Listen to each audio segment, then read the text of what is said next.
पाटीला पण नाही लागत. देवाला लोणी खूप आवडतं खायला. भेंडी छान शिजली गेलेली आहे. आज 1 तारीख आहे.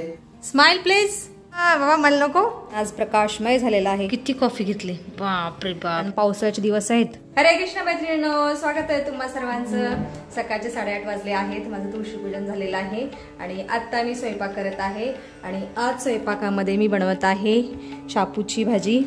कढईमध्ये शापूची भाजी शिजत आहे आणि एका साईडला गॅसवरती सुंठ्याचा काढा शिजत आहे. आज सुंठ्याच्या काढ्यामध्ये मी खडीसाखर घातलेली आहे, कारण घरातला गुळ संपलेला आहे. क्या हे कर सकते हे. शापूची भाजी शिजल्यानंतर मी आता भेंडीची भाजी बनवणार आहे. तर भेंडी इथं चिरून ठेवलेली आहे, कांदा टोमॅटो कट करून ठेवलेला आहे. चला अगोदर काढा पिते. आज गोरा सुंठ्याचा काढा पित आहे. आज खूप कडक सुंठ्याचा काढा झालेला आहे. सुंठ्याचा फ्लेवर जास्त येत आहे काढ्यामध्ये, तिखट लागत आहे काढाचा. आत्ता मी भेंडीची भाजी बनवत आहे. शापूची भाजी काढून ठेवलेली आहे. भेंडीच्या भाजीमध्ये मी फोडणीला घातलेलं आहे जिरं आणि आत्ता कांदा घातलेला आहे. आता कांदा चांगला लालसर भाजून घ्यायचा. त्याच्यानंतर टोमॅटो घालायचं. मी 2-3 प्रकारे भेंडी बनवत असते. आज कांदा आणि टोमॅटो घालून भेंडी बनवत आहे. कांदा हलका लालसर भाजला गेलेला आहे आणि कांद्याबरोबर मी लसूण पण घातलेला. आता घालते टोमॅटो आणि 2 कमी तिखट मिरच्या. आता घालायची आहे हळद, चवीनुसार मीठ. आता चांगलं मिक्स करायचं आहे टोमॅटो, कांदा, मिरची. आता घालायची आहे भेंडी. भेंडी मी थोडीशी मोठी चिरलेली आहे बघा, अशी मोठी चिरलेली आहे भेंडी. सगळी भेंडी मी कढईमध्ये घातलेली आहे. एक भेंडी बघा तशीच राहिलेली, ही पण टाकते नंतर चिरून, पण अगोदर ही भेंडी मिक्स करते चांगली. भेंडी चांगली मिक्स केलेली आहे आणि एक शिल्लक राहिलेली भेंडी पण मी घातलेली आहे. बघा भेंडीचं टेक्स्चर बघा किती सुंदर दिसत आहे. फोंडेजीने खूप छान कोळी भेंडी आणलेली आहे आणि ती पण मी मोठी चिरलेली आहे. चला आता 5 मिनिटं भेंडीवर झाकण ठेवते. बैठ जा. आता फोंडेजी देवपूजा करत आहेत. फोंडेजींना फुलं आणून देते. आज गोकर्णाला 3 फुलं आलेली आहेत. हे बघा, इथं एक आहे आणि वरती एक आहे आणि इथं एक आहे. ही 3 फुलं काढते आणि फोंडेजींना देते पूजेसाठी. मी आता एक खुर्चीवर उभं राहून फुलं काढते, कारण हे बघा ही वरची फुलं माझ्या हाताला येत नाहीत. निकाल जी गोकर्णाचं फुल किती सुंदर दिसत आहे. इथं एक आहे आणि खाली एक आहे इकडं बाहेरच्या साईडला. 3 फुलं मिळाली आज. आणि बाहेर आत्ता पावसाने विश्रांती घेतलेली आहे. सकाळी चांगला बरसत होता, पण आत्ता सध्या विश्रांती घेतलेली आहे पावसाने. एकदम शांत वातावरण झालेलं आहे बाहेरचं.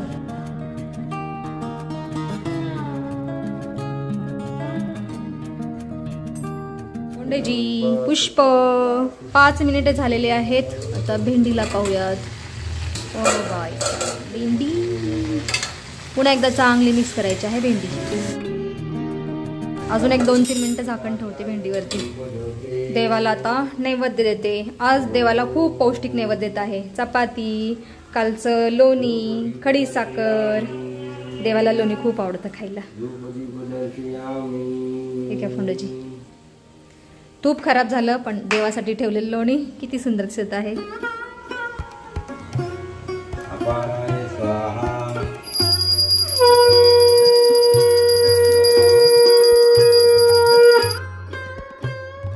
पुन्हा एकदा भेंडीला पाहूयात.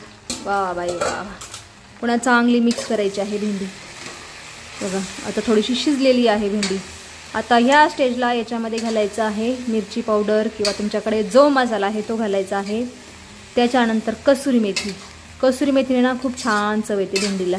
चवीनुसार मसाला घालायचा आहे. कुणाला कमी तिखट लागतं, कुणाला जास्त तिखट लागतं, तर मी 3 चमचे मसाला घातलेला आहे. आता घालायची आहे कसुरी मेथी. चला मिक्स वेल.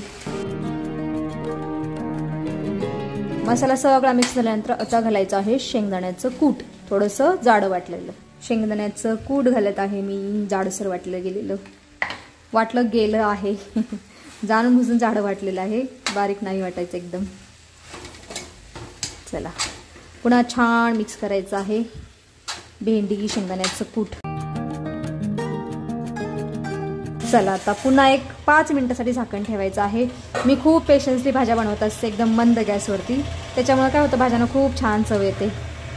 चला 5 मिनिटासाठी झाकण ठेवलेलं आहे. आता पुन्हा एकदा 5 मिनिटे झालेली आहेत. ओ भाई आता भेंडी छान शिजली गेलेली आहे. कच्ची राहिलेली भेंडी खाऊ नाही वाटत, करकर लागते दाताखाली. आता ह्या स्टेजला घालायची आहे भेंडीमध्ये कोथिंबीर, असेल तर घालायची. पुन्हा भेंडी आणि कोथिंबीर छान मिक्स करायचं आहे. वा भाई वा, वास खूप छान येत आहे भेंडीचा.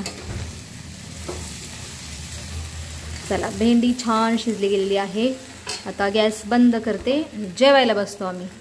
इथं फोंडेजी जेवण करायला सुद्धा बसलेले आहेत. रुको रुको जरा फोंडेजी, सबर करो. भेंडी भेंडी थोडीशी भेंडी घ्या. थोडी का किती बघा गरमा गरम भेंडी. आणि फोंडेजी खात आहेत शापूची भाजी, भेंडी, चपाती नाही तर बीटरूट. शापू जास्त घ्या, जास्त हो. आणि मी सुद्धा खात आहे भेंडीची भाजी, शापू आणि हे बघा ही कडक भाजलेली बाजरीची भाकरी.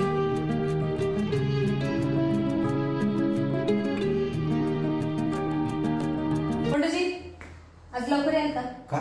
आपण मॉल चलेंगे. पैसे नाही ना, आज 1 तारीख आहे. बघितलं का, पगार नाही झाला. 1 तारीख आज मॉल चलेंगे. माझ्यासाठी नाही हो, आपण कल जा रहे ना गाव, देखेंगे. हाँ उद्या आम्ही गावाला चाललेलो आहोत. म्हणजे गेलं तर दिसेलच तुम्हाला, नाहीतर मग नाही. काहीतरी घेऊन येते बिस्किट वगैरे. ठीक आहे औजा फोंडेजी, घेतलं ना सगळं. मी क्या करू आके फोंडेजी, गाणे ऐकायला मला वेळ नाहीये. गाणे ऐकायला काम करणार म्हणजे. चला फोंडेजी तर ऑफिसला गेलेले आहेत. आता मी पण घरातली कामं करून घेते.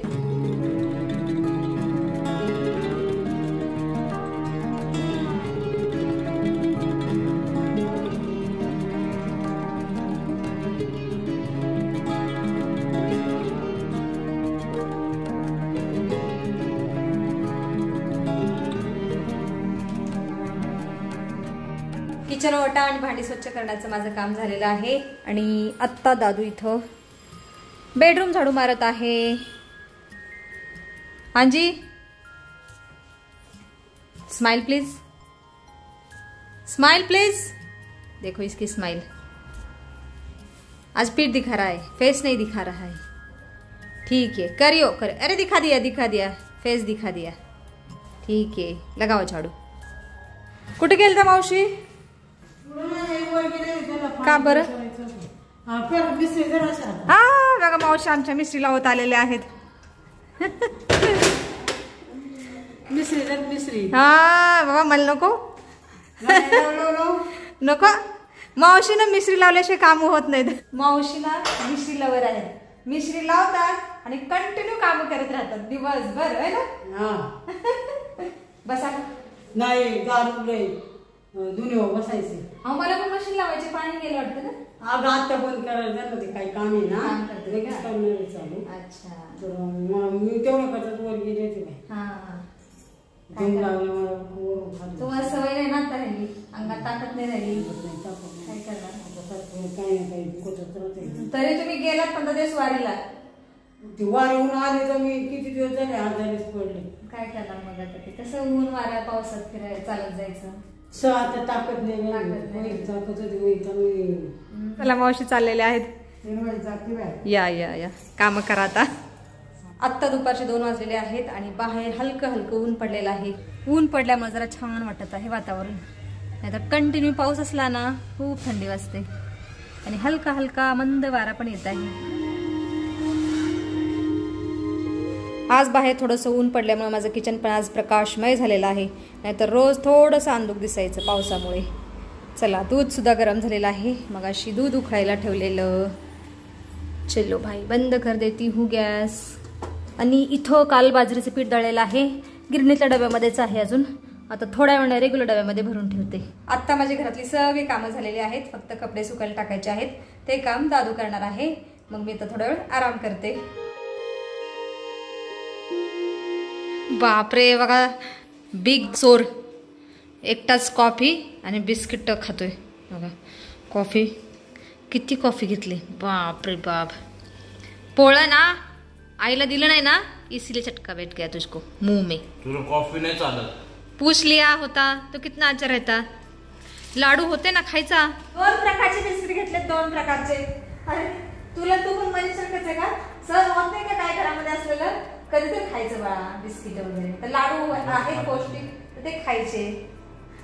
दाखव तुम्हाला बघा 2 प्रकारचे बिस्किट खातोय दादू। दिखाओ चोर काही का। गुड्डे काय गुड्डे का कुठला आहे? गोलवाले काजूवाले आणि एकदम प्लेनवाले असे 2 प्रकारचे बिस्किट खातोय। खा खा बेटा तेरे मजे है, मस्त मूवी देखते जा रहा है और खात्या जा रहा है। तसे तर सायंकाळचे 4 वाजलेले आहेत आणि त्याच्यामुळे दादू आता कॉफी आणि बिस्किट खात आहे। आणि मी आज आराम नाही केला, माझा एक ब्लाऊज उरलेला शिवायचा तो शिवत बसलेली मी आज। आता दादू बाजरीचं पीठ भरत आहे रेग्युलर डब्यामध्ये आणि मी खाणार आहे लड्डू, स्वादिष्ट पौष्टिक लड्डू। मी डब्यामध्ये नाही भरून ठेवले कारण पावसाळ्याचे दिवस आहेत, लाडूला वास येईल म्हणून मी असे पाटीमध्येच ठेवलेले आहेत आणि वरती कापड झाकलेलं आहे।